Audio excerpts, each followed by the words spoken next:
La carta del apóstol Pablo a los Romanos, capítulo 1.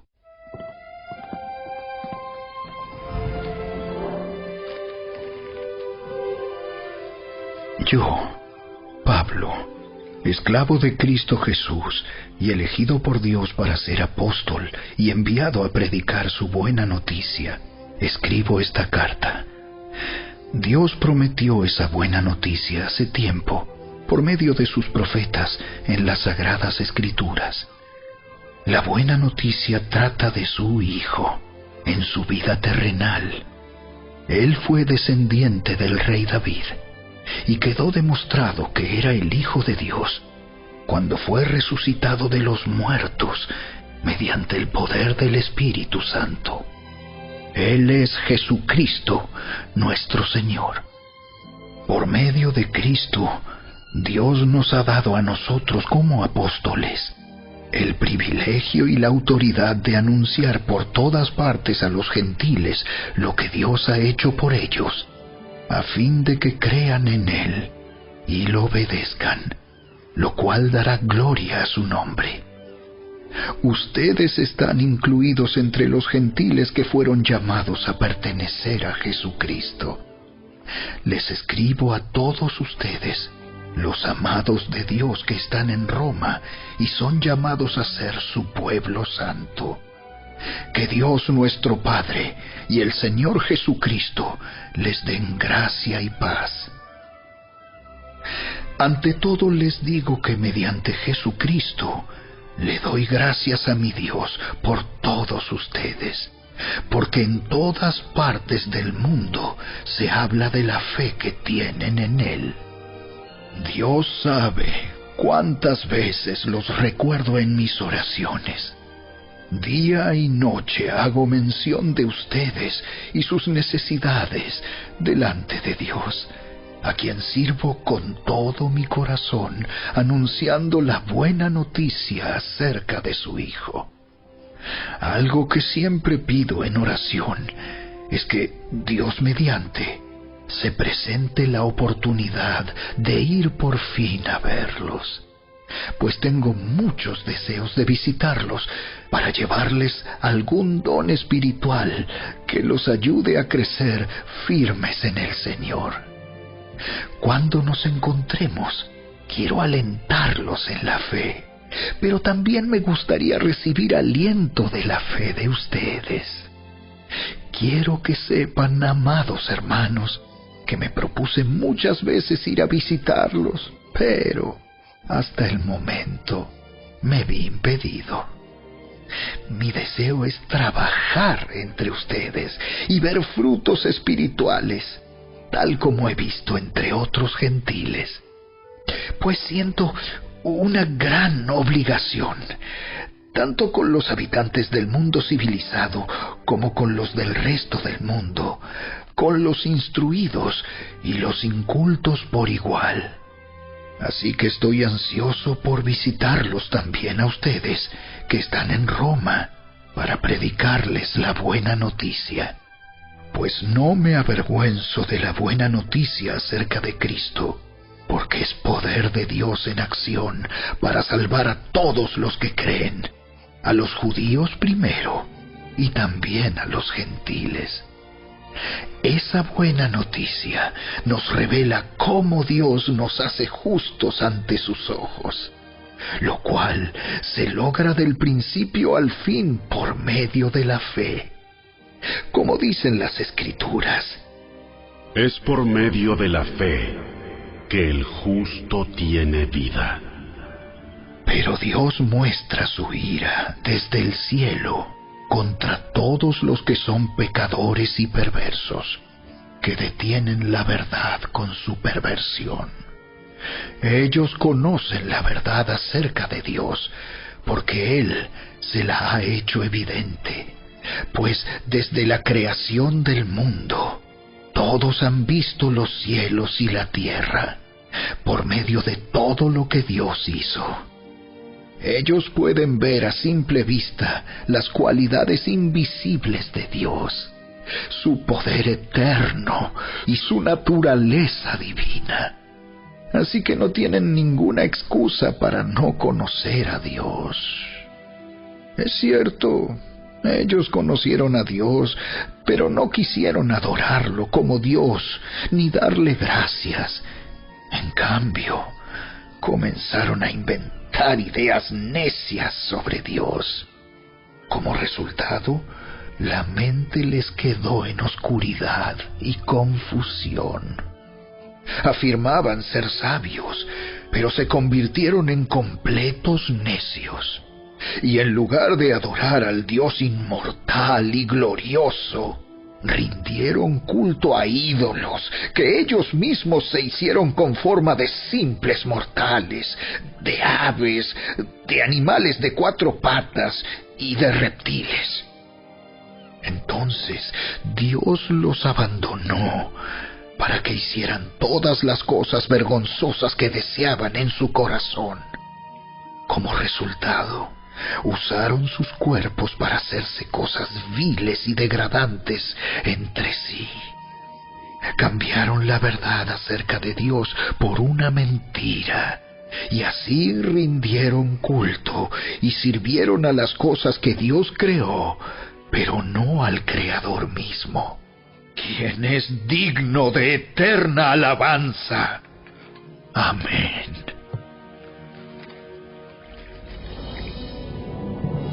Por esa razón, Dios los abandonó a sus pasiones vergonzosas. Aún las mujeres se rebelaron contra la forma natural de tener relaciones sexuales y, en cambio, dieron rienda suelta al sexo unas con otras. Los hombres, por su parte, en lugar de tener relaciones sexuales normales con la mujer, ardieron en pasiones unos con otros. Los hombres hicieron cosas vergonzosas con otros hombres, y como consecuencia de ese pecado, sufrieron dentro de sí el castigo que merecían.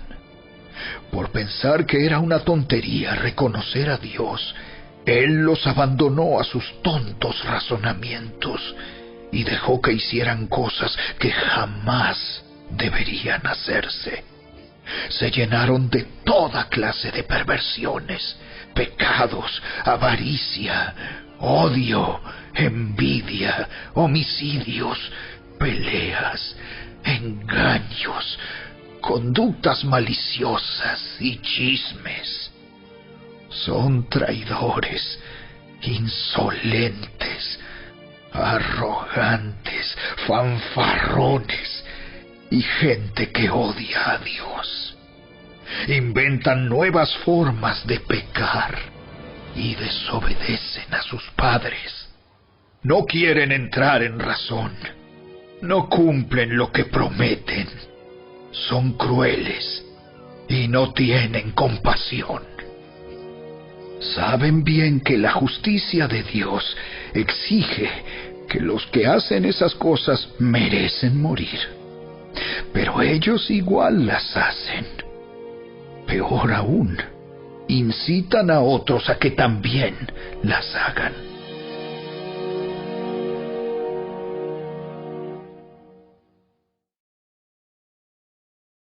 Capítulo 2.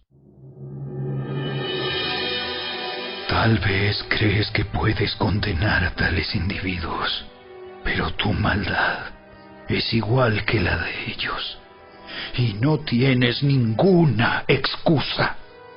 Cuando dices que son perversos y merecen ser castigados, te condenas a ti mismo, porque tú, que juzgas a otros, también practicas las mismas cosas.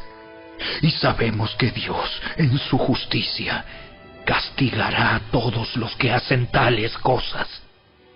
Y tú, que juzgas a otros por hacer esas cosas, ¿cómo crees que podrás evitar el juicio de Dios cuando tú haces lo mismo? ¿No te das cuenta de lo bondadoso, tolerante y paciente que es Dios contigo? ¿Acaso eso no significa nada para ti? ¿No ves que la bondad de Dios ¿Es para guiarte a que te arrepientas y abandones tu pecado? Pero eres terco y te niegas a arrepentirte y a abandonar tu pecado. Por eso vas acumulando un castigo terrible para ti mismo, pues se acerca el día de la ira, en el cual se manifestará el justo juicio de Dios. Él juzgará a cada uno según lo que haya hecho. Dará vida eterna a los que siguen haciendo el bien, pues de esa manera demuestran que buscan la gloria, el honor y la inmortalidad que Dios ofrece. Pero derramará su ira y enojo sobre los que viven para sí mismos, los que se niegan a obedecer la verdad y en cambio viven entregados a la maldad. Habrá aflicción y angustia para todos los que siguen haciendo lo malo, para los judíos primero y también para los gentiles. Pero habrá gloria, honra y paz de parte de Dios para todos los que hacen lo bueno, para los judíos primero y también para los gentiles, pues Dios no muestra favoritismo. Los gentiles serán destruidos por el hecho de pecar, aunque nunca tuvieron la ley escrita de Dios, y los judíos, quienes sí tienen la ley de Dios, serán juzgados por esa ley porque no la obedecen. Pues el simple acto de escuchar la ley no nos hace justos ante Dios. Es obedecer la ley lo que nos hace justos ante sus ojos. Aún los gentiles, quienes no cuentan con la ley escrita de Dios, muestran que conocen esa ley cuando por instinto la obedecen, aunque nunca la hayan oído. Ellos demuestran que tienen la ley de Dios escrita en el corazón, porque su propia conciencia y sus propios pensamientos o los acusan o bien les indican que están haciendo lo correcto.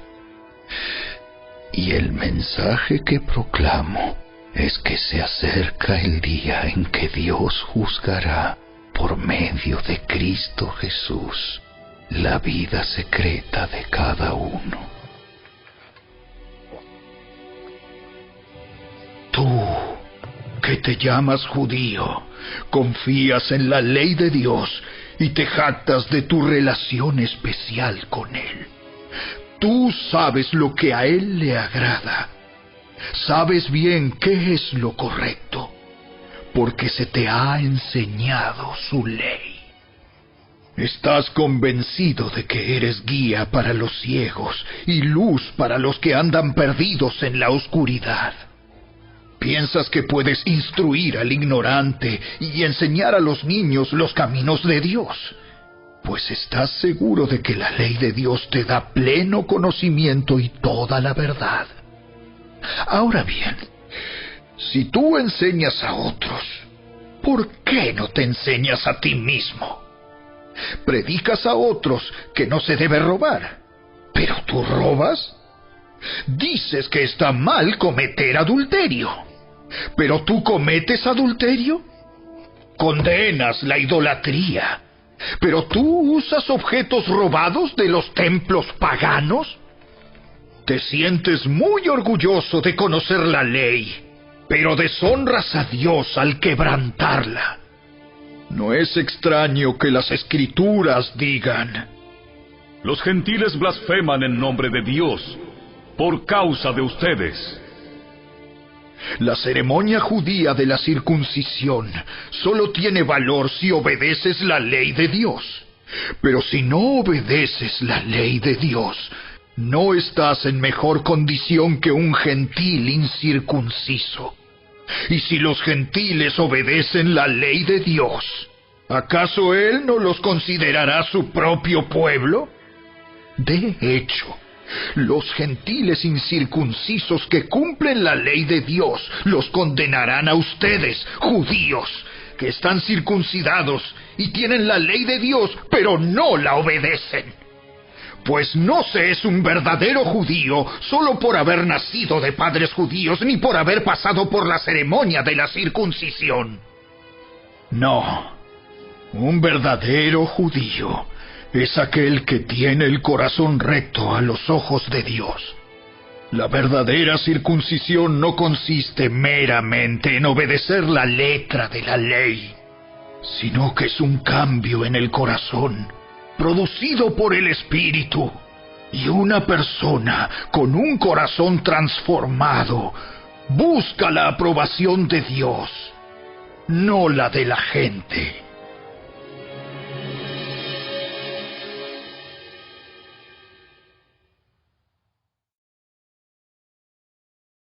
Capítulo 3.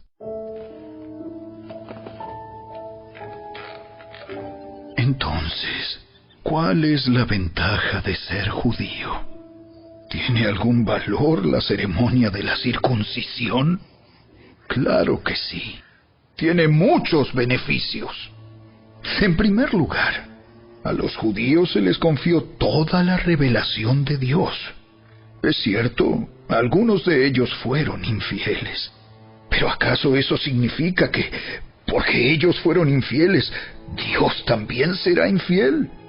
Por supuesto que no. Aun cuando todos los demás sean mentirosos, Dios es veraz, como dicen las Escrituras acerca de Él. Quedará demostrado que tienes razón en lo que dices, y ganarás tu caso en los tribunales. Sin embargo, algunos podrían decir, nuestro pecado cumple un buen propósito, porque muestra a otros lo justo que es Dios. ¿No es injusto entonces que Dios nos castigue? Este no es más que un punto de vista humano. ¡De ninguna manera! Si Dios no fuera completamente justo, ¿cómo tendría autoridad para juzgar al mundo? Sin embargo, alguien podría seguir argumentando, ¿por qué Dios me juzga como pecador si mi mentira realza su veracidad y le da más gloria a Él? Algunos incluso nos difaman asegurando que nosotros decimos, cuanto más pecamos, mejor. Los que dicen tales cosas merecen ser condenados.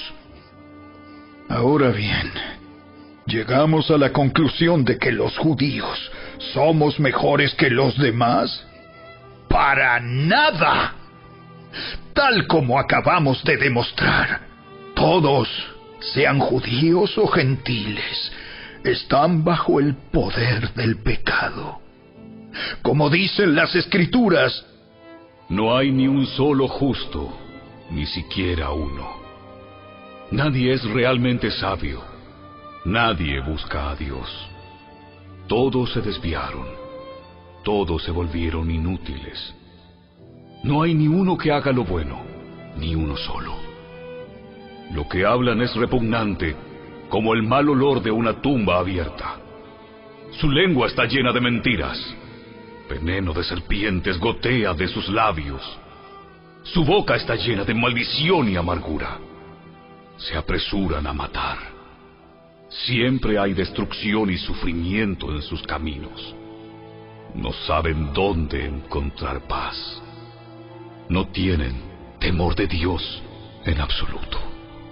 Obviamente, la ley se aplica a quienes fue entregada, porque su propósito es evitar que la gente tenga excusas y demostrar que todo el mundo es culpable delante de Dios. Pues nadie llegará jamás a ser justo ante Dios por hacer lo que la ley manda. La ley sencillamente nos muestra lo pecadores que somos. Pero ahora, tal como se prometió tiempo atrás en los escritos de Moisés y de los profetas, Dios nos ha mostrado cómo podemos ser justos ante Él sin cumplir con las exigencias de la ley. Dios nos hace justos a sus ojos cuando ponemos nuestra fe en Jesucristo. Y eso es verdad para todo el que cree, sea quien fuere, pues todos hemos pecado. Nadie puede alcanzar la meta gloriosa establecida por Dios.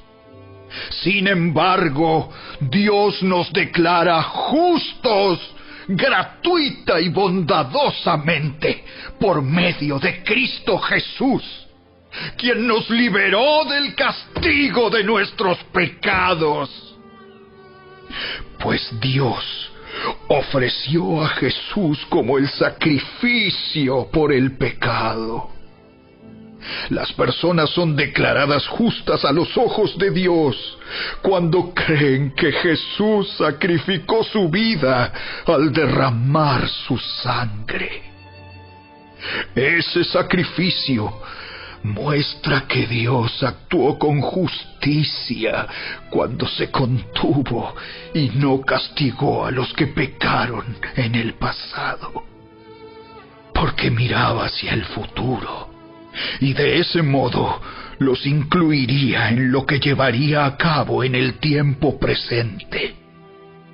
Dios hizo todo eso para demostrar su justicia, porque Él mismo es justo e imparcial, y declara a los pecadores justos a sus ojos cuando ellos creen en Jesús.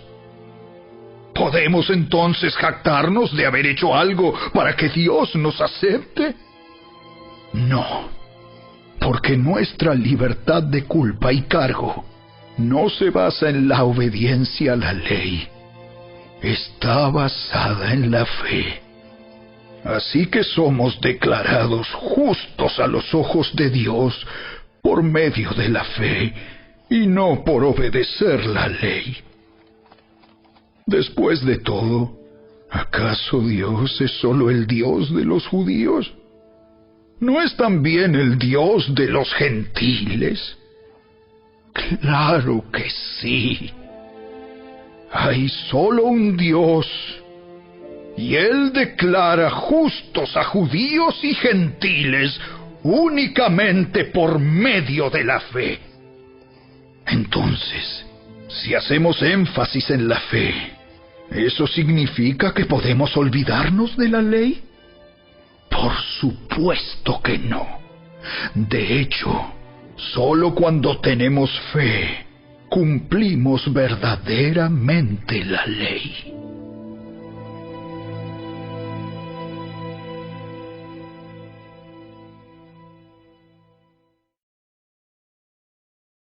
Capítulo 4. Humanamente hablando, Abraham fue el fundador de nuestra nación judía. ¿Qué descubrió él acerca de llegar a ser justo ante Dios? Que si sus buenas acciones le hubieran servido para que Dios lo aceptara, habría tenido de qué jactarse. Pero esa no era la forma de actuar de Dios, pues las Escrituras nos dicen: Abraham le creyó a Dios, y Dios lo consideró justo debido a su fe. Cuando la gente trabaja, el salario que recibe no es un regalo, sino algo que se ha ganado. Pero la gente no es considerada justa por sus acciones, sino por su fe en Dios, quien perdona a los pecadores. David también habló de lo mismo cuando describió la felicidad de los que son declarados justos sin hacer esfuerzos para lograrlo. ¡Oh, qué alegría para aquellos a quienes se les perdona la desobediencia, a quienes se les cubren los pecados! Sí, qué alegría para aquellos a quienes el Señor les borró el pecado de su cuenta. Ahora bien, ¿es esta bendición solamente para los judíos? ¿O es también para los gentiles incircuncisos? Como venimos diciendo, Dios consideró a Abraham justo debido a su fe. Pero ¿cómo sucedió esto? ¿Se le consideró justo solo después de ser circuncidado o fue antes? Es evidente que Dios aceptó a Abraham antes de que fuera circuncidado. La circuncisión era una señal de que Abraham ya tenía fe y de que Dios ya lo había aceptado y declarado justo aún antes de que fuera circuncidado. Por lo tanto, Abraham es el padre espiritual de los que tienen fe pero no han sido circuncidados. A ellos se les considera justos debido a su fe. Y Abraham también es el padre espiritual de los que han sido circuncidados, pero solo si tienen la misma clase de fe que tenía Abraham antes de ser circuncidado. Obviamente, la promesa que Dios hizo de dar toda la tierra a Abraham y a sus descendientes no se basaba en la obediencia de Abraham a la ley, sino en una relación correcta con Dios, la cual viene por la fe. Si la promesa de Dios es solo para los que obedecen la ley, entonces la fe no hace falta y la promesa no tiene sentido. Pues la ley siempre trae castigo para los que tratan de obedecerla. La única forma de no violar la ley es no tener ninguna ley para violar. Así que la promesa se recibe por medio de la fe. Es un regalo inmerecido. Y vivamos o no de acuerdo con la ley de Moisés, todos estamos seguros de recibir esta promesa si tenemos una fe como la de Abraham, quien es el padre de todos los que creen. A eso se refieren las Escrituras cuando citan lo que Dios le dijo: Te hice padre de muchas naciones. Eso sucedió porque Abraham creyó en el Dios que da vida a los muertos y crea cosas nuevas de la nada. Aun cuando no había motivos para tener esperanza, Abraham siguió teniendo esperanza porque había creído en que llegaría a ser el padre de muchas naciones, pues Dios le había dicho: Esa es la cantidad de descendientes que tendrás. Y la fe de Abraham no se debilitó a pesar de que él reconocía que por tener unos 100 años de edad, su cuerpo ya estaba muy anciano para tener hijos, igual que el vientre de Sara. Abraham siempre creyó la promesa de Dios sin vacilar. De hecho, su fe se fortaleció aún más y así le dio gloria a Dios. Abraham estaba plenamente convencido de que Dios es poderoso para cumplir todo lo que promete. Y debido a su fe, Dios lo consideró justo. Y el hecho de que Dios lo considerara justo no fue solo para beneficio de Abraham, sino que quedó escrito también para nuestro beneficio, porque nos asegura que Dios nos considerará justos a nosotros también, si creemos en Él, quien levantó de los muertos a Jesús nuestro Señor. Él fue entregado a la muerte por causa de nuestros pecados y resucitado para hacernos justos a los ojos de Dios.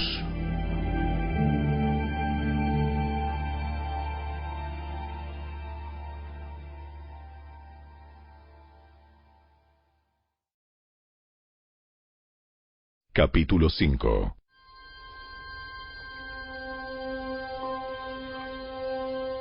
Por lo tanto, ya que fuimos declarados justos a los ojos de Dios por medio de la fe, tenemos paz con Dios gracias a lo que Jesucristo nuestro Señor hizo por nosotros. Debido a nuestra fe, Cristo nos hizo entrar en este lugar de privilegio inmerecido en el cual ahora permanecemos, y esperamos con confianza y alegría participar de la gloria de Dios. También nos alegramos al enfrentar pruebas y dificultades, porque sabemos que nos ayudan a desarrollar resistencia. Y la resistencia desarrolla firmeza de carácter, y el carácter fortalece nuestra esperanza segura de salvación. Y esa esperanza no acabará en desilusión, pues sabemos con cuánta ternura nos ama Dios, porque nos ha dado el Espíritu Santo para llenar nuestro corazón con su amor. Cuando éramos totalmente incapaces de salvarnos, Cristo vino en el momento preciso y murió por nosotros, pecadores. Ahora bien, casi nadie se ofrecería a morir por una persona honrada, aunque tal vez alguien podría estar dispuesto a dar su vida por una persona extraordinariamente buena. Pero Dios mostró el gran amor que nos tiene al enviar a Cristo a morir por nosotros cuando todavía éramos pecadores. Entonces, como se nos declaró justos a los ojos de Dios por la sangre de Cristo, con toda seguridad Él nos salvará de la condenación de Dios. Pues, como nuestra amistad con Dios quedó restablecida por la muerte de su Hijo cuando todavía éramos sus enemigos, con toda seguridad seremos salvos por la vida de su Hijo. Así que ahora podemos alegrarnos por nuestra nueva y maravillosa relación con Dios, gracias a que nuestro Señor Jesucristo nos hizo amigos de Dios. Cuando Adán pecó, el pecado entró en el mundo.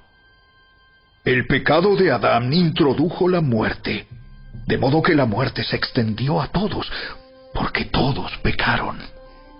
Es cierto, la gente ya pecaba aún antes de que se entregara la ley, pero no se le tomaba en cuenta como pecado, porque todavía no existía ninguna ley para transgredir.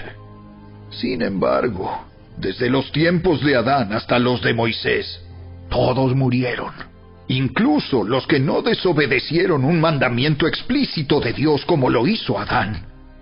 Ahora bien, Adán es un símbolo, una representación de Cristo, quien aún tenía que venir. Pero hay una gran diferencia entre el pecado de Adán y el regalo del favor inmerecido de Dios. Pues el pecado de un solo hombre, Adán, trajo muerte a muchos. Pero aún más grande es la gracia maravillosa de Dios y el regalo de su perdón para muchos por medio de otro hombre, Jesucristo.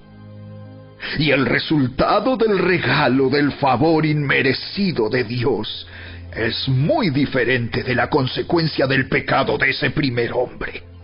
Pues el pecado de Adán llevó a la condenación, pero el regalo de Dios nos lleva a ser declarados justos a los ojos de Dios, a pesar de que somos culpables de muchos pecados.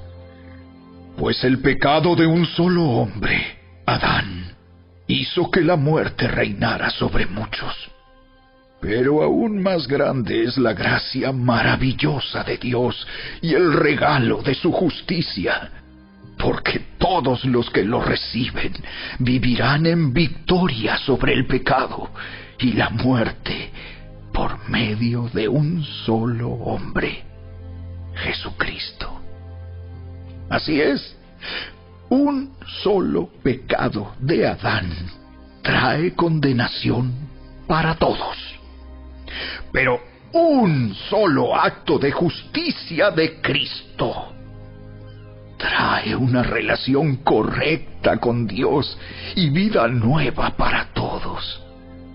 Por uno solo que desobedeció a Dios, muchos pasaron a ser pecadores.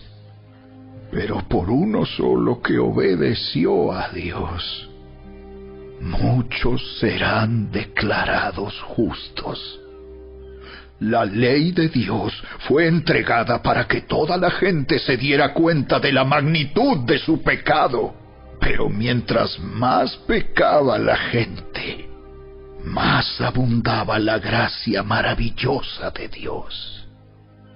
Entonces, así como el pecado reinó sobre todos y los llevó a la muerte, ahora reina en cambio la gracia maravillosa de Dios, la cual nos pone en la relación correcta con Él y nos da como resultado la vida eterna por medio de Jesucristo, nuestro Señor.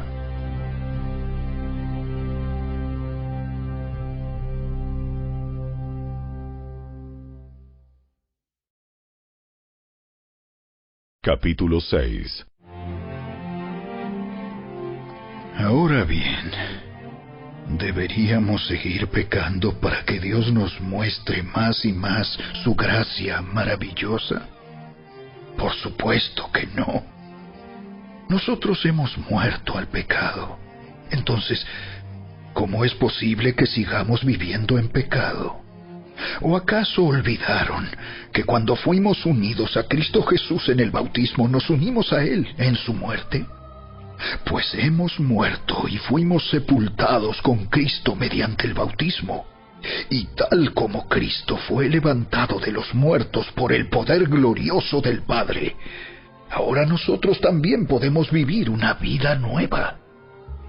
Dado que fuimos unidos a Él en su muerte, también seremos resucitados como Él. Sabemos que nuestro antiguo ser pecaminoso fue crucificado con Cristo para que el pecado perdiera su poder en nuestra vida. Ya no somos esclavos del pecado, pues cuando morimos con Cristo, fuimos liberados del poder del pecado. Y dado que morimos con Cristo, sabemos que también viviremos con Él. Estamos seguros de eso, porque Cristo fue levantado de los muertos y nunca más volverá a morir. La muerte ya no tiene ningún poder sobre Él. Cuando Él murió, murió una sola vez, a fin de quebrar el poder del pecado. Pero ahora que Él vive, vive para la gloria de Dios.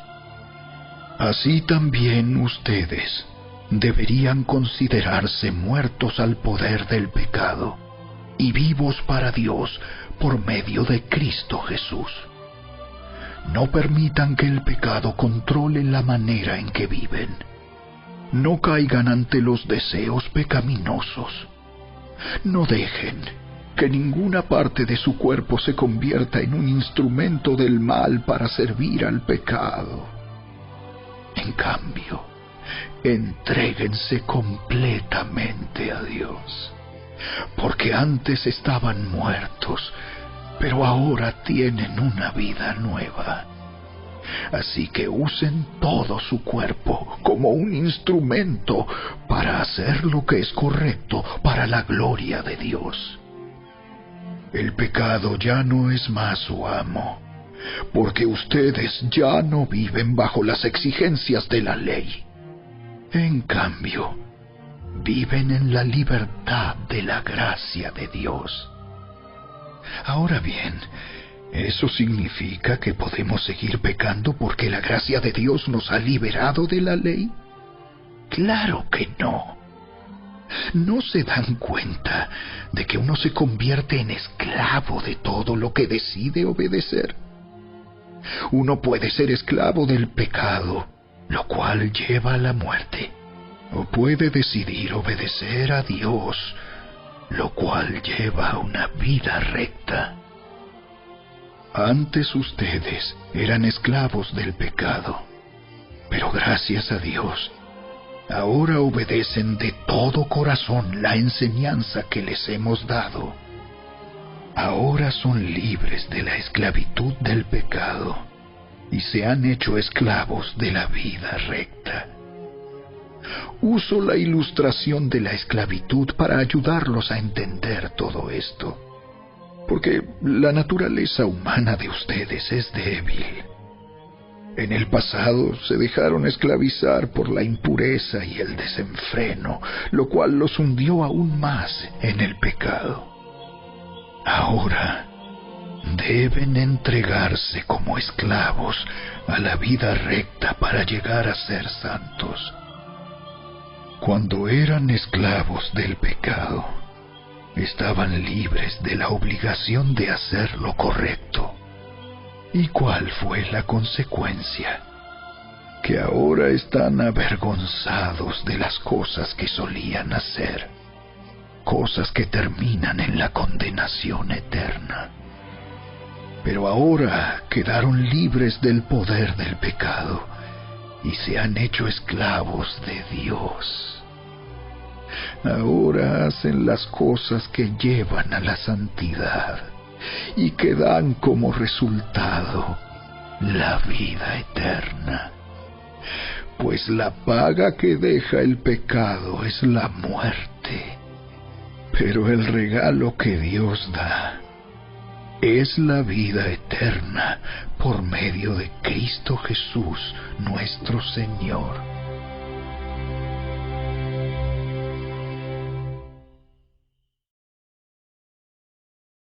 Capítulo 7.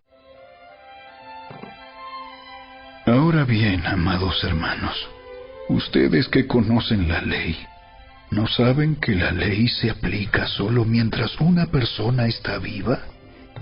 Por ejemplo, cuando una mujer se casa, la ley la une a su marido mientras él viva. Pero si él muere, las leyes del matrimonio ya no se aplican a ella. Así que mientras su marido viva, ella cometería adulterio si se casara con otro hombre. Pero si el esposo muere, ella queda libre de esa ley y no comete adulterio cuando se casa de nuevo. Por lo tanto, mis amados hermanos, la cuestión es la siguiente. Ustedes murieron al poder de la ley cuando murieron con Cristo, y ahora están unidos a aquel que fue levantado de los muertos. Como resultado, podemos producir una cosecha de buenas acciones para Dios. Cuando vivíamos controlados por nuestra vieja naturaleza, los deseos pecaminosos actuaban dentro de nosotros, y la ley despertaba esos malos deseos que producían una cosecha de acciones pecaminosas, las cuales nos llevaban a la muerte. Pero ahora fuimos liberados de la ley porque morimos a ella y ya no estamos presos de su poder. Ahora podemos servir a Dios, no según el antiguo modo que consistía en obedecer la letra de la ley, sino mediante uno nuevo, el de vivir en el Espíritu. Ahora bien, ¿acaso sugiero que la ley de Dios es pecaminosa? De ninguna manera. De hecho, fue la ley la que me mostró mi pecado. Yo nunca hubiera sabido que codiciar es malo si la ley no dijera: no codicies. Pero el pecado usó ese mandamiento para despertar toda clase de deseos codiciosos dentro de mí. Si no existiera la ley, el pecado no tendría ese poder. Hubo un tiempo en que viví sin entender la ley. Sin embargo, cuando aprendí, por ejemplo, el mandamiento de no codiciar, el poder del pecado cobró vida, y yo morí. Entonces me di cuenta de que los mandatos de la ley que supuestamente traían vida, trajeron en cambio muerte espiritual. El pecado se aprovechó de esos mandatos y me engañó. Usó los mandatos para matarme. Sin embargo, la ley en sí misma es santa, y sus mandatos son santos, rectos y buenos. Pero ¿cómo puede ser? ¿Acaso la ley que es buena provocó mi muerte? Por supuesto que no. El pecado usó lo que era bueno a fin de lograr mi condena de muerte. Por eso, podemos ver qué terrible es el pecado. Se vale de los buenos mandatos de Dios para lograr sus propios fines malvados. Por lo tanto, el problema no es con la ley, porque la ley es buena y espiritual. El problema está en mí, porque soy demasiado humano, un esclavo del pecado.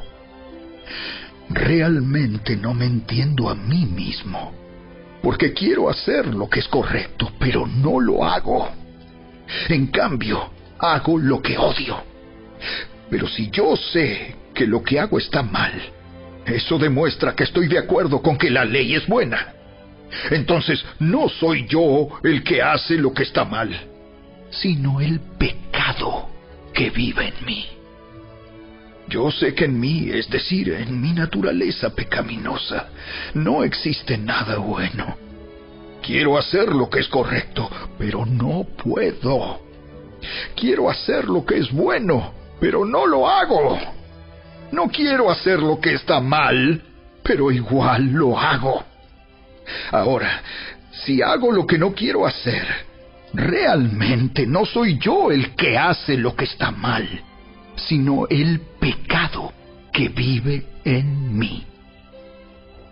He descubierto el siguiente principio de vida, que cuando quiero hacer lo que es correcto, no puedo evitar hacer lo que está mal. Amo la ley de Dios con todo mi corazón, pero hay otro poder dentro de mí que está en guerra con mi mente. Ese poder me esclaviza al pecado que todavía está dentro de mí. Soy un pobre desgraciado. ¿Quién me libertará de esta vida dominada por el pecado y la muerte? ¡Gracias a Dios! La respuesta está en Jesucristo, nuestro Señor. Así que ya ven, en mi mente de verdad quiero obedecer la ley de Dios, pero a causa de mi naturaleza pecaminosa, soy esclavo del pecado.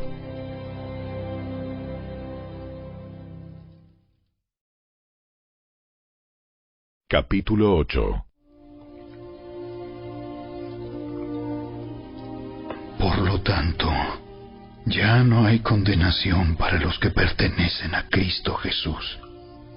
Y porque ustedes pertenecen a Él, el poder del Espíritu que da vida los ha libertado del poder del pecado que lleva a la muerte. La ley de Moisés no podía salvarnos, porque nuestra naturaleza pecaminosa es débil. Así que Dios hizo lo que la ley no podía hacer. Él envió a su propio Hijo en un cuerpo como el que nosotros los pecadores tenemos. Y en ese cuerpo, mediante la entrega de su Hijo como sacrificio por nuestros pecados, Dios declaró el fin del dominio que el pecado tenía sobre nosotros. Lo hizo para que se cumpliera totalmente la exigencia justa de la ley a favor de nosotros, que ya no seguimos a nuestra naturaleza pecaminosa, sino que seguimos al Espíritu. Los que están dominados por la naturaleza pecaminosa piensan en cosas pecaminosas, pero los que son controlados por el Espíritu Santo piensan en las cosas que agradan al Espíritu. Por lo tanto, permitir que la naturaleza pecaminosa les controle la mente lleva a la muerte. Pero permitir que el Espíritu les controle la mente lleva a la vida y a la paz. Pues la naturaleza pecaminosa es enemiga de Dios siempre. Nunca obedeció las leyes de Dios y jamás lo hará.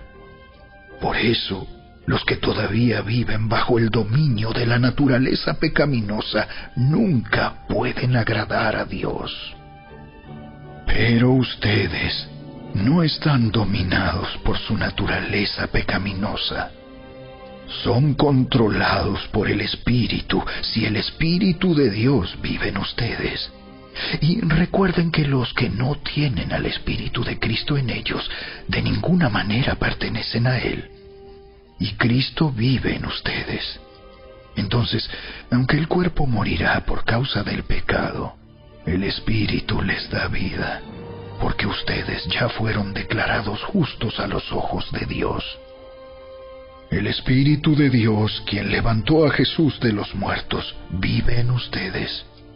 Y así como Dios levantó a Cristo Jesús de los muertos, Él dará vida a sus cuerpos mortales mediante el mismo Espíritu, quien vive en ustedes. Por lo tanto, amados hermanos, no están obligados a hacer lo que su naturaleza pecaminosa los incita a hacer, pues si viven obedeciéndola, morirán. Pero si mediante el poder del Espíritu hacen morir las acciones de la naturaleza pecaminosa, vivirán. Pues todos los que son guiados por el Espíritu de Dios son hijos de Dios. Y ustedes no han recibido un espíritu que los esclavice al miedo. En cambio, recibieron el Espíritu de Dios cuando Él los adoptó como sus propios hijos. Ahora lo llamamos Abba, Padre, pues su Espíritu se une a nuestro espíritu para confirmar que somos hijos de Dios. Así que como somos sus hijos, también somos sus herederos. De hecho, somos herederos junto con Cristo de la gloria de Dios. Pero si vamos a participar de su gloria, también debemos participar de su sufrimiento.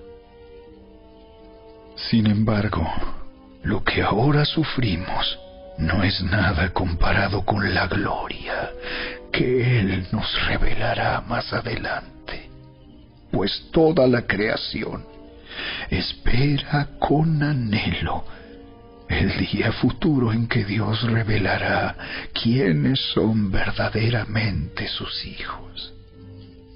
Contra su propia voluntad, toda la creación quedó sujeta a la maldición de Dios. Sin embargo, con gran esperanza, la creación espera el día en que será liberada de la muerte y la descomposición, y se unirá a la gloria de los hijos de Dios. Pues sabemos que hasta el día de hoy, toda la creación gime de angustia como si tuviera dolores de parto. Y los creyentes también gemimos, aunque tenemos al Espíritu Santo en nosotros como una muestra anticipada de la gloria futura, porque anhelamos que nuestro cuerpo sea liberado del pecado y el sufrimiento. Nosotros también deseamos con una esperanza ferviente que llegue el día en que Dios nos dé todos nuestros derechos como sus hijos adoptivos, incluido el nuevo cuerpo que nos prometió. Recibimos esa esperanza cuando fuimos salvos. Si uno ya tiene algo, no necesita esperarlo.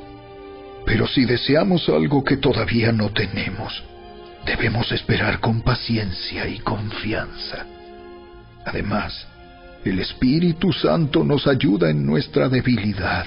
Por ejemplo, nosotros no sabemos qué quiere Dios que le pidamos en oración, pero el Espíritu Santo ora por nosotros con gemidos que no pueden expresarse con palabras.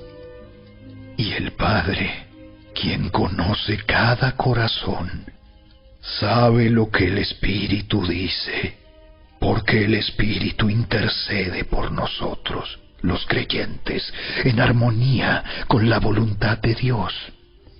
Y sabemos que Dios hace que todas las cosas cooperen para el bien de quienes lo aman y son llamados según el propósito que Él tiene para ellos. Pues Dios conoció a los suyos de antemano y los eligió para que llegaran a ser como su Hijo, a fin de que su hijo fuera el hijo mayor de muchos hermanos. Después de haberlos elegido, Dios los llamó para que se acercaran a Él, y una vez que los llamó, los puso en la relación correcta con Él. Y luego de ponerlos en la relación correcta con Él, les dio su gloria. ¿Qué podemos decir acerca de cosas tan maravillosas como estas? Si Dios está a favor de nosotros, ¿quién podrá ponerse en nuestra contra? Si Dios no se guardó ni a su propio Hijo, sino que lo entregó por todos nosotros, ¿no nos dará también todo lo demás? ¿Quién se atreve a acusarnos a nosotros, a quienes Dios ha elegido para sí? Nadie, porque Dios mismo nos puso en la relación correcta con Él. Entonces, ¿quién nos condenará? Nadie, porque Cristo Jesús murió por nosotros y resucitó por nosotros, y está sentado en el lugar de honor a la derecha de Dios e intercede por nosotros. ¿Acaso hay algo que pueda separarnos del amor de Cristo? ¿Será que Él ya no nos ama si tenemos problemas o aflicciones, si somos perseguidos o pasamos hambre, o estamos en la miseria o en peligro o bajo amenaza de muerte? Como dicen las Escrituras, por tu causa nos matan cada día, nos tratan como a ovejas en el matadero. Claro que no. A pesar de todas estas cosas, nuestra victoria es absoluta por medio de Cristo, quien nos amó. Y estoy convencido de que nada podrá jamás separarnos del amor de Dios. Ni la muerte, ni la vida, ni ángeles, ni demonios, ni nuestros temores de hoy, ni nuestras preocupaciones de mañana, ni siquiera los poderes del infierno pueden separarnos del amor de Dios. Ningún poder en las alturas ni en las profundidades, de hecho, nada en toda la creación podrá jamás separarnos del amor de Dios, que está revelado en Cristo Jesús, nuestro Señor.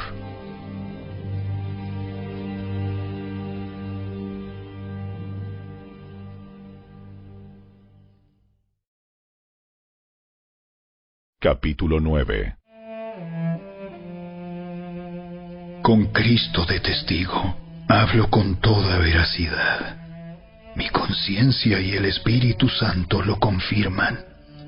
Tengo el corazón lleno de amarga tristeza e infinito dolor por mi pueblo, mis hermanos judíos.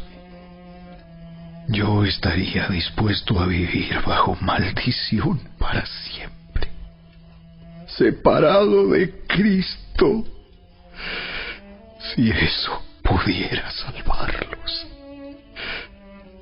Ellos son el pueblo de Israel, elegidos para ser los hijos adoptivos de Dios.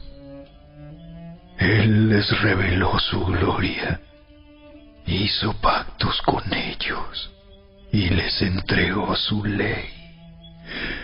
Les dio el privilegio de adorarlo y de recibir sus promesas maravillosas. Abraham, Isaac y Jacob son los antepasados de los israelitas, y Cristo mismo era israelita en cuanto a su naturaleza humana. Y Él es Dios, el que reina sobre todas las cosas, y es digno de eterna alabanza. Amén. Ahora bien, ¿acaso Dios no cumplió su promesa a Israel? No, porque no todos los que nacen en la nación de Israel son en verdad miembros del pueblo de Dios. Ser descendientes de Abraham no los hace verdaderos hijos de Abraham, pues las Escrituras dicen: Isaac es el hijo mediante el cual procederán tus descendientes. Aunque Abraham también tuvo otros hijos, eso significa que no todos los descendientes naturales de Abraham son necesariamente hijos de Dios. Solo los hijos de la promesa son considerados hijos de Abraham, pues Dios había prometido: Volveré dentro de 1 año, y Sara tendrá un hijo. Ese hijo fue nuestro antepasado Isaac. Cuando se casó con Rebeca, ella dio a luz mellizos. Sin embargo, antes de que nacieran, antes de que pudieran hacer algo bueno o malo, ella recibió un mensaje de Dios. Este mensaje demuestra que Dios elige a la gente según sus propósitos. Él llama a las personas, pero no según las buenas o malas acciones que haya hecho. Se le dijo: Tu hijo mayor servirá a tu hijo menor. Como dicen las Escrituras: Tendré misericordia de quien yo quiera, y mostraré compasión con quien yo quiera. ¿Estamos diciendo entonces que Dios fue injusto? Por supuesto que no. Pues Dios le dijo a Moisés: Amé a Jacob, pero rechacé a Esaú. Por lo tanto, es Dios quien decide tener misericordia. No depende de nuestro deseo, ni de nuestro esfuerzo, pues las Escrituras cuentan que Dios le dijo al faraón: Te he designado con el propósito específico de exhibir mi poder en ti y dar a conocer mi fama por toda la tierra. Así que, como ven, Dios decide tener misericordia de algunos y también decide endurecer el corazón de otros para que se nieguen a escuchar. Ahora bien, ustedes podrían decir: ¿por qué Dios culpa a las personas por no responder? ¿Acaso no hicieron sencillamente lo que Él les exige que hagan? No, no digan eso. ¿Quién eres tú, simple ser humano, para discutir con Dios? ¿Acaso el objeto creado puede preguntarle a su creador: ¿por qué me has hecho así? Cuando un alfarero hace vasijas de barro, ¿no tiene derecho a usar del mismo trozo de barro para hacer una vasija de adorno y otra para arrojar basura? De la misma manera, aunque Dios tiene el derecho de mostrar su enojo y su poder, Él es muy paciente con aquellos que son objeto de su enojo, los que están destinados para destrucción. Lo hace para que las riquezas de su gloria brillen con mucha más intensidad sobre aquellos a quienes les tiene misericordia, los que preparó de antemano para gloria. Y nosotros estamos entre los que Él eligió, ya sea del grupo de los judíos o de los gentiles. Con respecto a los gentiles, Dios dice en la profecía de Oseas: A los que no eran mi pueblo, ahora los llamaré mi pueblo, y amaré a los que antes no amaba. Y también dice: En el lugar donde se les dijo: Ustedes no son mi pueblo, allí serán llamados hijos del Dios viviente. Con respecto a Israel, el profeta Isaías clamó: Aunque los hijos de Israel son tan numerosos como la arena a la orilla del mar, solo un remanente se salvará, pues el Señor ejecutará su sentencia sobre la tierra, sin demora y de manera terminante. Y lo mismo dijo Isaías en otro lugar. Si el Señor de los ejércitos celestiales no hubiera perdonado la vida a unos cuantos de nuestros hijos, habríamos sido exterminados como Sodoma y destruidos como Gomorra. ¿Qué significa todo esto?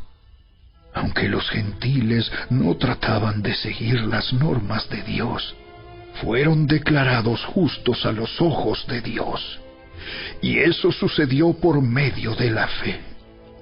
Pero los hijos de Israel, que se esforzaron tanto en cumplir la ley para llegar a ser justos ante Dios, nunca lo lograron. ¿Por qué no? Porque trataban de hacerse justos ante Dios por cumplir la ley en lugar de confiar en Él. Tropezaron con la gran piedra en su camino. Dios se lo advirtió en las Escrituras cuando dijo: Pongo en Jerusalén una piedra que hace tropezar a muchos, una roca que los hace caer. Pero todo el que confíe en Él jamás será avergonzado.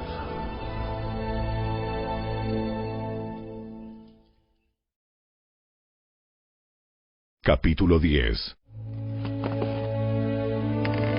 Amados hermanos, el profundo deseo de mi corazón y mi oración a Dios es que los israelitas lleguen a ser salvos.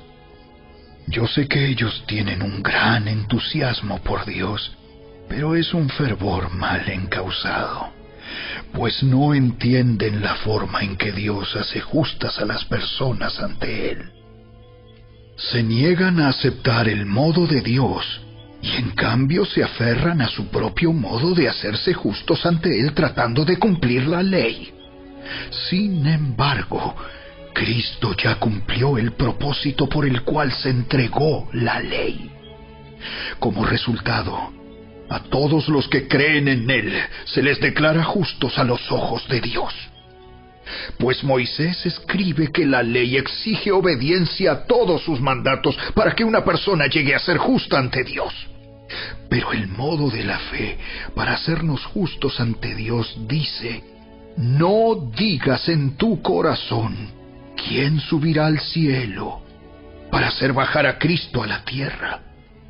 Ni tampoco digas: ¿quién descenderá al lugar de los muertos para volver a Cristo de nuevo a la vida? En realidad, dice, el mensaje está muy al alcance de la mano.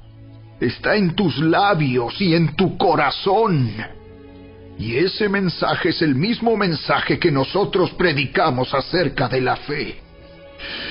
Si declaras abiertamente que Jesús es el Señor y crees en tu corazón que Dios lo levantó de los muertos, serás salvo. Pues es por creer en tu corazón que eres declarado justo a los ojos de Dios. Y es por declarar abiertamente tu fe que eres salvo. Como nos dicen las Escrituras, todo el que confíe en Él jamás será avergonzado. No hay diferencia entre los judíos y los gentiles en ese sentido. Ambos tienen al mismo Señor, quien da con generosidad a todos los que lo invocan. Pues todo el que invoque el nombre del Señor será salvo. Pero ¿cómo pueden ellos invocarlo para que los salve si no creen en Él? ¿Y cómo pueden creer en Él si nunca han oído de Él? ¿Y cómo pueden oír de Él a menos que alguien se lo diga? ¿Y cómo irá alguien a contarles sin ser enviado? Por eso, las Escrituras dicen: ¡qué hermosos son los pies de los mensajeros que traen buenas noticias! Sin embargo, no todos aceptan la buena noticia, porque el profeta Isaías dijo: Señor, ¿quién ha creído nuestro mensaje? Así que la fe viene por oír, es decir, por oír la buena noticia acerca de Cristo. Pero pregunto, ¿de verdad el pueblo de Israel oyó el mensaje? Claro que sí. El mensaje se ha difundido por toda la tierra y sus palabras por todo el mundo. Vuelvo a preguntar, ¿entendió realmente el pueblo de Israel? Por supuesto que sí, pues incluso en el tiempo de Moisés, Dios dijo: despertaré sus celos con un pueblo que ni siquiera es una nación. Provocaré su enojo por medio de gentiles insensatos. Luego Isaías habló audazmente de parte de Dios y dijo: Me encontraron personas que no me buscaban. Me mostré a los que no preguntaban por mí. Pero con respecto a Israel, Dios dijo: todo el día les abrí mis brazos, pero ellos fueron desobedientes y rebeldes.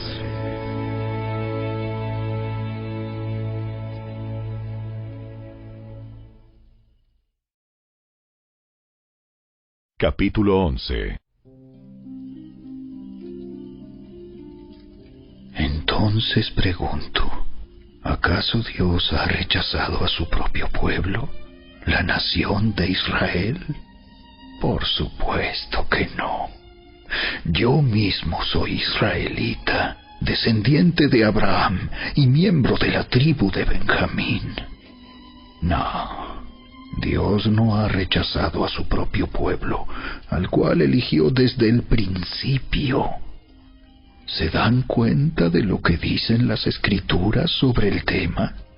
El profeta Elías se quejó del pueblo de Israel ante Dios y dijo: Señor, han matado a tus profetas y derribaron tus altares. Yo soy el único que queda con vida, y ahora me buscan para matarme a mí también. ¿Y recuerdan la respuesta de Dios? Él dijo: no, tengo a 7,000 más que nunca se han inclinado ante Baal. Lo mismo sucede hoy, porque unos cuantos del pueblo de Israel han permanecido fieles por la gracia de Dios, es decir, por su bondad inmerecida al elegirlos. Y como es mediante la bondad de Dios, entonces no es por medio de buenas acciones. Pues en ese caso, la gracia de Dios no sería lo que realmente es: gratuita e inmerecida. Así que la situación es la siguiente. La mayoría del pueblo de Israel no ha encontrado el favor de Dios que tanto busca. Unos cuantos sí lo han encontrado, los que Dios ha elegido, pero el corazón de los demás fue endurecido. Como dicen las Escrituras, Dios los hizo caer en un sueño profundo. Hasta el día de hoy les ha cerrado los ojos para que no vean y les ha tapado los oídos para que no oigan. También David dijo: que su mesa de abundancia se convierta en una trampa, en un engaño que los lleve a pensar que todo está bien, que sus bendiciones los hagan tropezar y que reciban su merecido, que sus ojos queden ciegos para que no puedan ver y que la espalda se les encorve para siempre. ¿Acaso el pueblo de Dios tropezó y cayó sin posibilidad de recuperarse? De ninguna manera. El pueblo fue desobediente. Por eso Dios puso la salvación al alcance de los gentiles. Sin embargo, Él quería que su propio pueblo sintiera celos y la reclamara para sí. Ahora bien, si los gentiles fueron enriquecidos porque los israelitas rechazaron la oferta de salvación de Dios, Imagínense cuánto más grande será la bendición para el mundo cuando ellos por fin la acepten. Menciono todo lo anterior especialmente para ustedes, los gentiles. Dios me designó apóstol a los gentiles. Pongo énfasis en esto porque, de alguna manera, quiero hacer que los hijos de Israel sientan celos de lo que tienen ustedes los gentiles, y entonces yo pueda salvar a algunos de ellos. Pues si el rechazo de ellos hizo que Dios ofreciera la salvación al resto del mundo, la aceptación de ellos será algo aún más maravilloso. Será vida para los que estaban muertos. Y dado que Abraham y los otros patriarcas fueron santos, sus descendientes también serán santos, del mismo modo que toda la masa de pan es santa, porque la porción que se da como ofrenda es santa. Pues si las raíces del árbol son santas, las ramas también lo serán. Algunas ramas del árbol de Abraham, algunos del pueblo de Israel, han sido arrancadas, y ustedes, los gentiles, que eran ramas de un olivo silvestre, fueron injertados. Así que ahora ustedes también reciben la bendición que Dios prometió a Abraham y a sus hijos, con lo cual comparten con ellos el alimento nutritivo que proviene de la raíz del olivo especial de Dios. Así que no se jacten de haber sido injertados para reemplazar a las ramas que fueron arrancadas. Ustedes son solo una rama, no son la raíz. Tal vez digas, bueno, esas ramas fueron arrancadas para darme lugar a mí. Es cierto, pero recuerda, esas ramas fueron arrancadas porque no creyeron en Cristo. Y tú estás allí porque sí crees. Así que no te consideres tan importante. Más bien, teme lo que podría suceder. Pues si Dios no perdonó a las ramas originales, tampoco te perdonará a ti. Fíjate en que Dios es bondadoso, pero también es severo. Es severo con los que desobedecen, pero será bondadoso contigo si sigues confiando en su bondad. En cambio, si dejas de confiar, tú también serás arrancado por completo.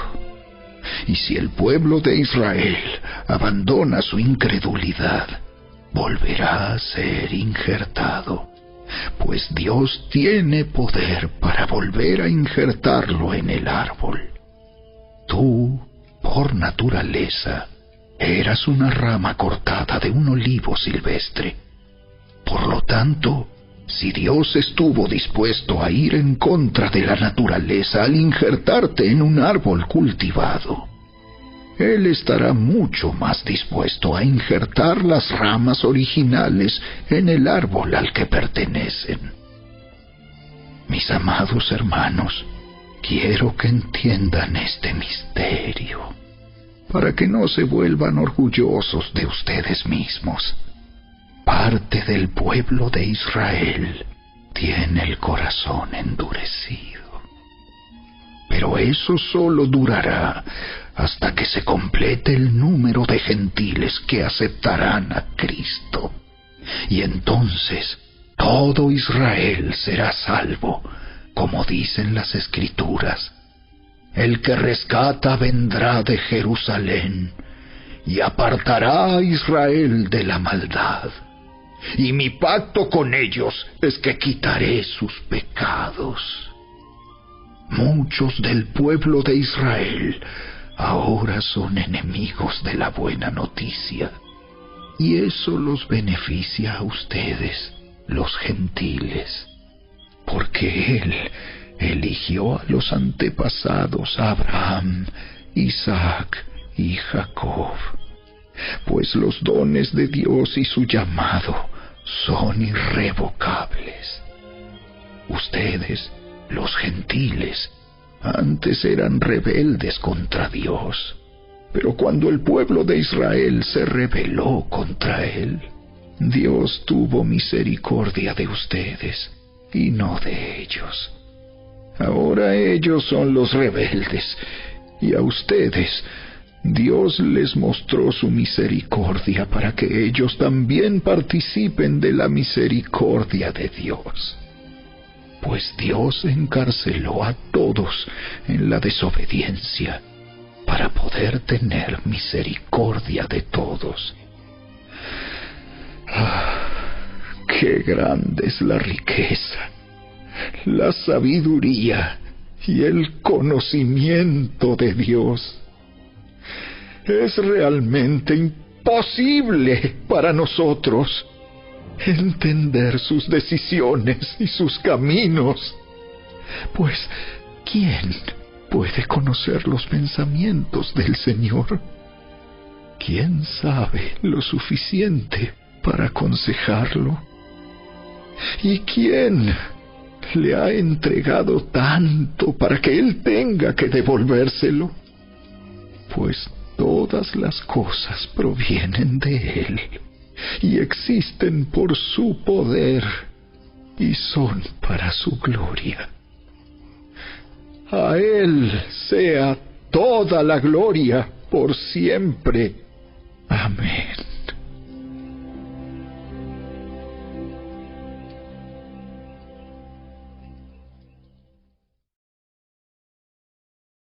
Capítulo 12. Por lo tanto, amados hermanos, les ruego que entreguen su cuerpo a Dios por todo lo que Él ha hecho a favor de ustedes. Que sea un sacrificio vivo y santo, la clase de sacrificio que a Él le agrada. Esa es la verdadera forma de adorarlo. No imiten las conductas ni las costumbres de este mundo. Más bien dejen que Dios los transforme en personas nuevas al cambiarles la manera de pensar. Entonces aprenderán a conocer la voluntad de Dios para ustedes, la cual es buena, agradable y perfecta.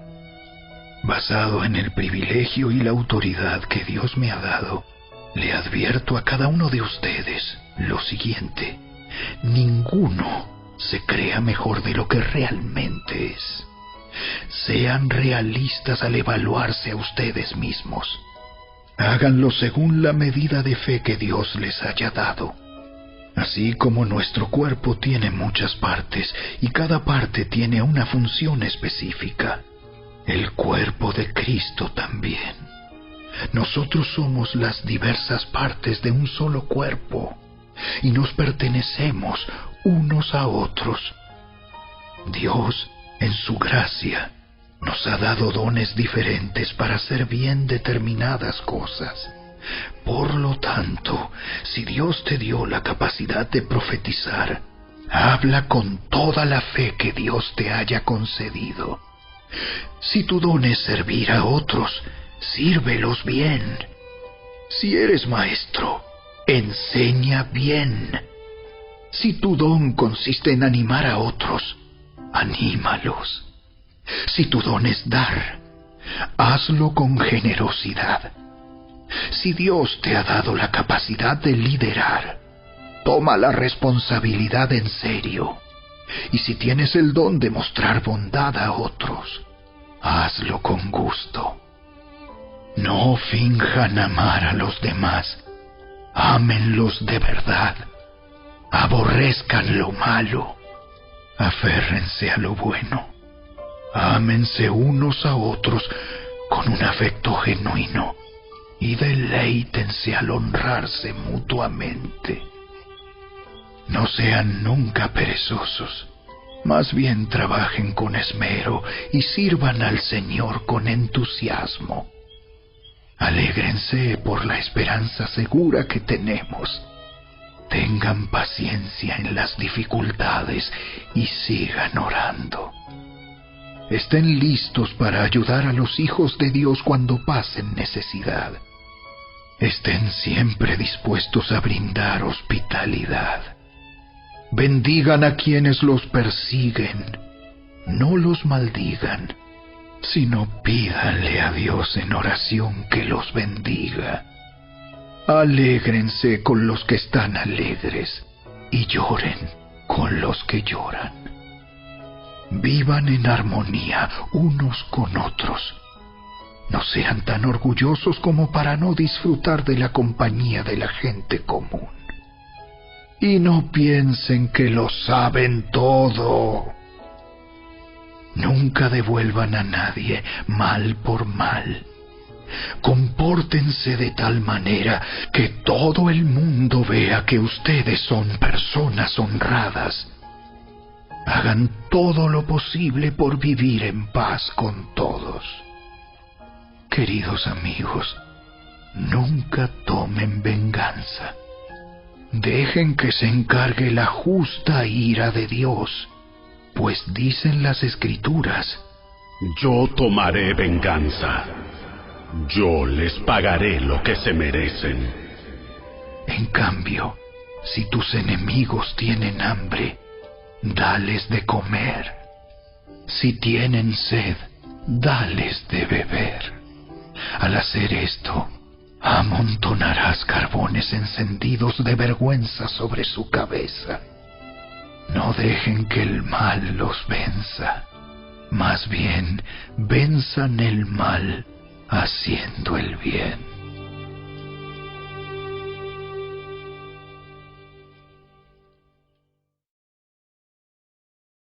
Capítulo 13. Toda persona debe someterse a las autoridades de gobierno, pues toda autoridad proviene de Dios, y los que ocupan puestos de autoridad están allí colocados por Dios. Por lo tanto, cualquiera que se rebele contra la autoridad, se rebela contra lo que Dios ha instituido, y será castigado. Pues las autoridades no infunden temor a los que hacen lo que está bien, sino en los que hacen lo que está mal. ¿Quieres vivir sin temor a las autoridades? Haz lo correcto, y ellas te honrarán.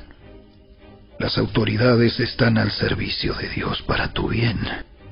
Pero si estás haciendo algo malo, por supuesto que deberías tener miedo, porque ellas tienen poder para castigarte. Están al servicio de Dios para cumplir el propósito específico de castigar a los que hacen lo malo. Por eso tienes que someterte a ellas, no solo para evitar el castigo, sino para mantener tu conciencia limpia. Por esas mismas razones, también paguen sus impuestos, pues los funcionarios de gobierno necesitan cobrar su sueldo. Ellos sirven a Dios con lo que hacen. Ustedes den a cada uno lo que le deben. Paguen los impuestos y demás aranceles a quien corresponda, y den respeto y honra a los que están en autoridad. No deban nada a nadie, excepto el deber de amarse unos a otros. Si aman a su prójimo, cumplen con las exigencias de la ley de Dios, pues los mandamientos dicen: no cometas adulterio, no cometas asesinato, no robes, no codicies. Estos y otros mandamientos semejantes se resumen en uno solo: ama a tu prójimo como a ti mismo. El amor no hace mal a otros, por eso el amor cumple con las exigencias de la ley de Dios. Esto es aún más urgente, porque ustedes saben que es muy tarde. El tiempo se acaba. Despierten, porque nuestra salvación ahora está más cerca que cuando recién creímos. La noche ya casi llega a su fin. El día de la salvación amanecerá pronto. Por eso, dejen de lado sus actos oscuros, como si se quitaran ropa sucia, y pónganse la armadura resplandeciente de la vida recta. Ya que nosotros pertenecemos al día, vivamos con decencia a la vista de todos. No participen en la oscuridad de las fiestas desenfrenadas y de las borracheras, ni vivan en promiscuidad sexual e inmoralidad, ni se metan en peleas, ni tengan envidia. Más bien, vístanse con la presencia del Señor Jesucristo y no se permitan pensar en formas de complacer los malos deseos.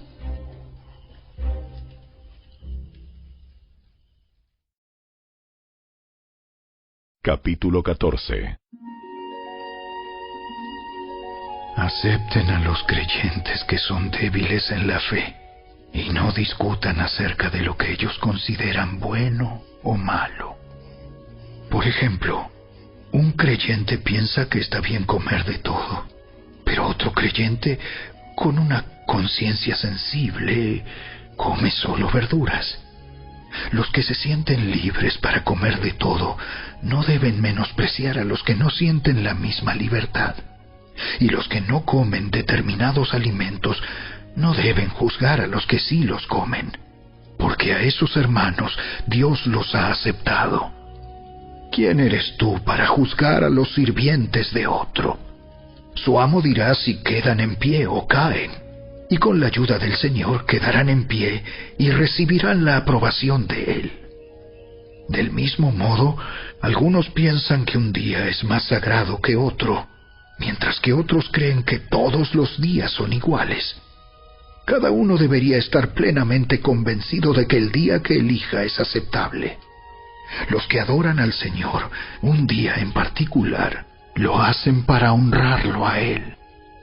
Los que comen toda clase de alimentos lo hacen para honrar al Señor, ya que le dan gracias a Dios antes de comer. Y los que se niegan a comer ciertos alimentos también quieren agradar al Señor y le dan gracias a Dios. Pues no vivimos para nosotros mismos, ni morimos para nosotros mismos. Si vivimos, es para honrar al Señor. Y si morimos, es para honrar al Señor. Entonces, tanto si vivimos como si morimos, pertenecemos al Señor. Cristo murió y resucitó con este propósito: ser Señor de los vivos y de los muertos. ¿Por qué entonces juzgas a otro creyente? ¿Por qué menosprecias a otro creyente? Recuerda que todos estaremos delante del tribunal de Dios, pues dicen las Escrituras: tan cierto como que yo vivo, toda rodilla se doblará ante mí, y toda lengua declarará lealtad a Dios. Es cierto, cada uno de nosotros tendrá que responder por sí mismo ante Dios. Así que dejemos de juzgarnos unos a otros. Por el contrario, propónganse vivir de tal manera que no causen tropiezo ni caída a otro creyente. Yo sé y estoy convencido por la autoridad del Señor Jesús que ningún alimento en sí mismo está mal. Pero si alguien piensa que está mal comerlo, entonces para esa persona está mal. Si otro creyente se angustia por lo que tú comes, entonces no actúas con amor si lo comes. No permitas que lo que tú comes destruya a alguien por quien Cristo murió. Entonces no serás criticado por hacer algo que tú crees que es bueno. Pues el reino de Dios no se trata de lo que comemos o bebemos, sino de llevar una vida de bondad, paz y alegría en el Espíritu Santo. Si tú sirves a Cristo con esa actitud, agradarás a Dios y también tendrás la aprobación de los demás. Por lo tanto, procuremos que haya armonía en la iglesia y tratemos de edificarnos unos a otros. No destruyas la obra de Dios a causa de lo que comes, Recuerda que todos los alimentos están permitidos.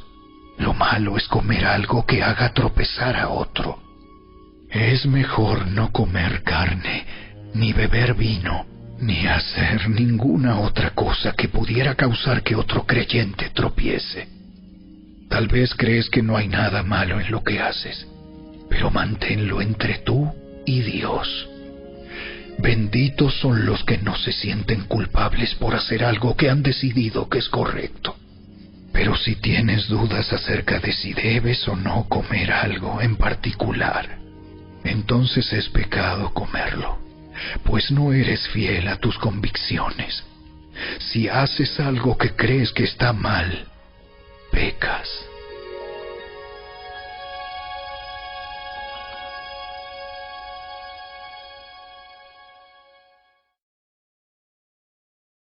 Capítulo 15.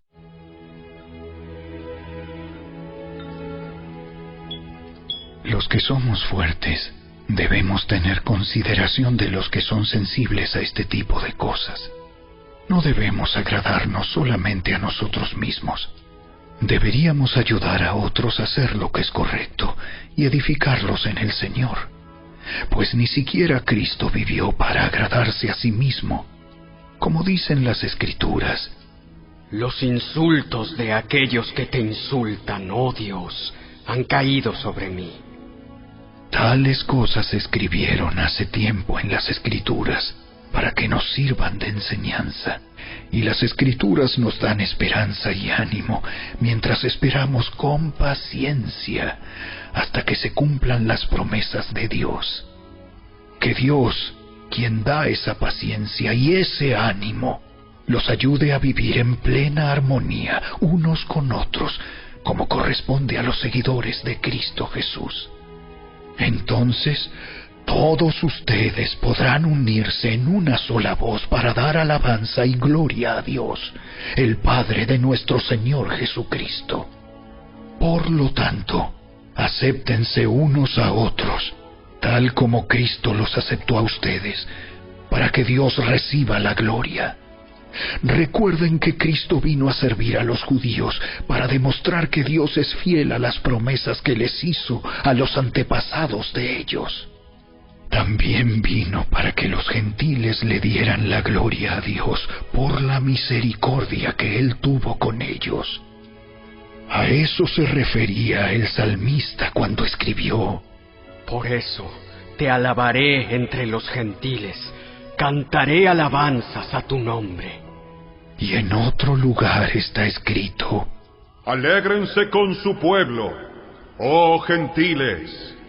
Y además: alaben al Señor todos ustedes los gentiles, todos los pueblos de la tierra, alábenlo.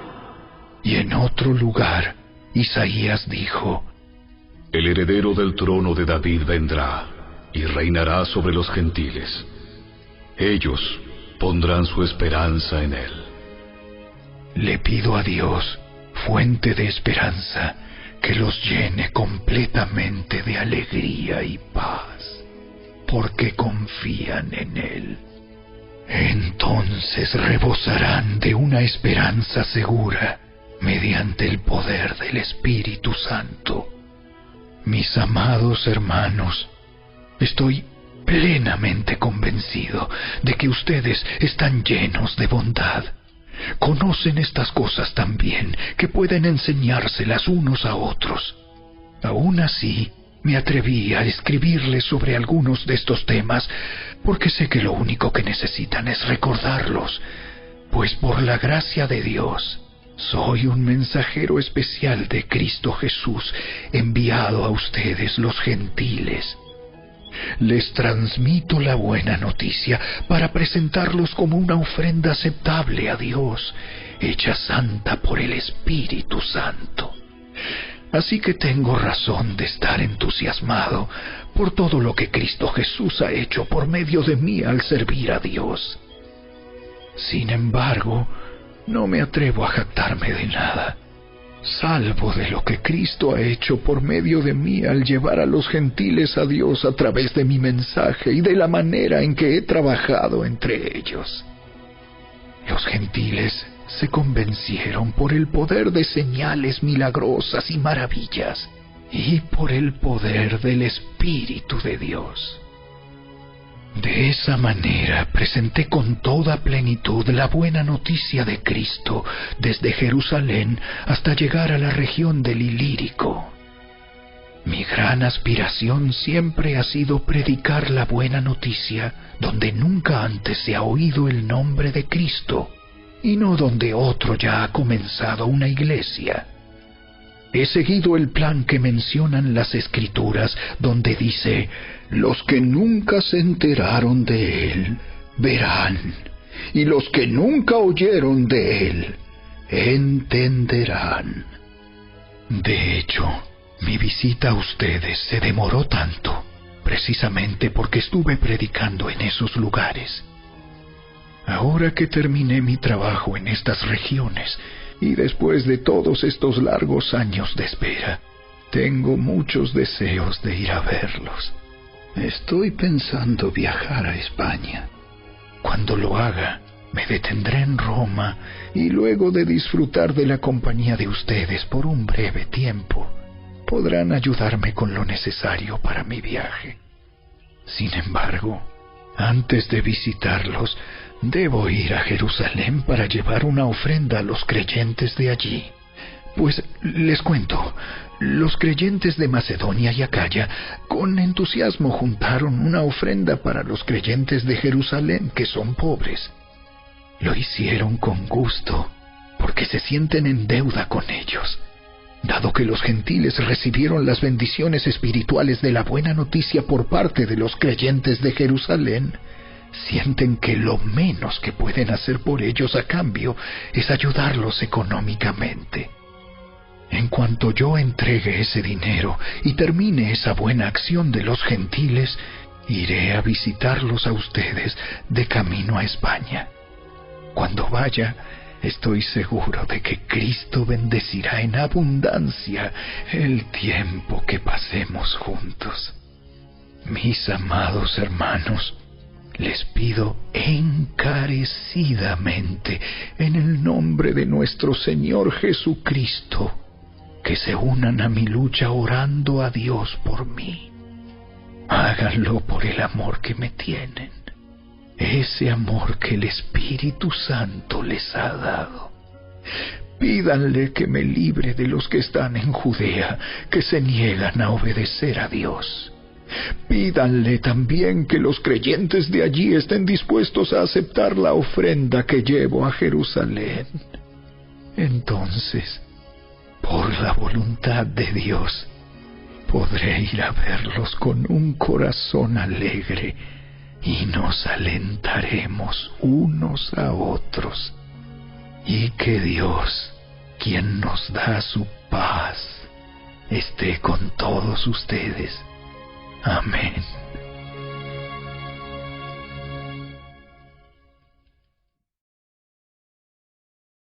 Capítulo 16. Les encomiendo a nuestra hermana Febe, quien es diaconisa de la iglesia en Cencrea. Recíbanla en el Señor como digna de honra en el pueblo de Dios. Ayúdenla en todo lo que necesite, porque ella ha sido de ayuda para muchos, especialmente para mí. Den mis saludos a Priscila y Aquila, mis colaboradores en el ministerio de Cristo Jesús. De hecho, ellos una vez arriesgaron la vida por mí.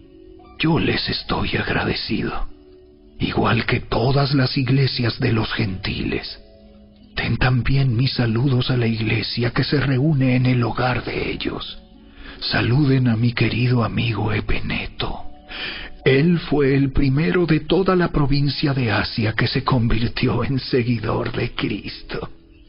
Denle mis saludos a María, quien ha trabajado tanto por ustedes. Saluden a Andrónico y a Junias, judíos como yo, quienes estuvieron en la cárcel conmigo. Ellos son muy respetados entre los apóstoles y se hicieron seguidores de Cristo antes que yo. Saluden a Amplias, mi querido amigo en el Señor. Saludos también a Urbano, nuestro colaborador en Cristo, y a mi querido amigo Estaquis. Saluden a Apeles, un buen hombre aprobado por Cristo, y den mis saludos a los creyentes de la familia de Aristóbulo. Saluden a Herodión, judío como yo. Saluden a los de la familia de Narciso, que son del Señor. Den mis saludos a Trifena y Trifosa, obreras del Señor, y a la amada Pérsida, quien ha trabajado tanto para el Señor. Saluden a Rufo, a quien el Señor eligió para hacer lo suyo, y también a su querida madre, quien ha sido como una madre para mí. Den mis saludos a Asíncrito, Flegonte, Hermas, Patrobas, Hermes y a los hermanos que se reúnen con ellos. Saluden también a Filólogo, Julia, Nereo y su hermana, y a Olimpas y a todos los creyentes que se reúnen con ellos. Salúdense unos a otros con un beso santo. Todas las iglesias de Cristo les envían saludos. Y ahora, mis amados hermanos, les pido algo más. Tengan cuidado con los que causan divisiones y trastornan la fe de los creyentes al enseñar cosas que van en contra de lo que a ustedes se les enseñaron. Manténganse lejos de ellos. Tales personas no sirven a Cristo nuestro Señor. Sirven a sus propios intereses. Con palabras suaves y halagos engañan a la gente inocente. Pero todos saben que ustedes son obedientes al Señor. Eso me llena de alegría. Quiero que sean sabios para hacer lo que está bien y sigan siendo inocentes en cuanto a toda clase de mal. El Dios de paz pronto aplastará a Satanás bajo los pies de ustedes. Que la gracia de nuestro Señor Jesús sea con ustedes. Timoteo, mi compañero de trabajo, les manda saludos, igual que Lucio, Jasón y Sosípater, judíos como yo. Yo, Tercio, quien escribo esta carta de parte de Pablo, también les envío mis saludos como uno de los seguidores del Señor. Los saluda Gayo, él es quien me hospeda, y también recibe en su casa a toda la iglesia. Les envía saludos Erasto, el tesorero de la ciudad, y también el hermano Cuarto. Que toda la gloria sea para Dios, quien puede fortalecerlos tal como expresa la buena noticia. En ese mensaje acerca de Jesucristo se ha revelado su plan para ustedes, los gentiles. Un plan que estuvo guardado en secreto desde el principio del tiempo. Pero ahora, tal como lo predijeron los profetas y el Dios eterno lo ha ordenado, ese mensaje se da a conocer a todos los gentiles en todas partes, para que ellos también puedan creer y obedecerlo a Él. Toda la gloria sea para el único sabio Dios eternamente, por medio de Jesucristo. Amén.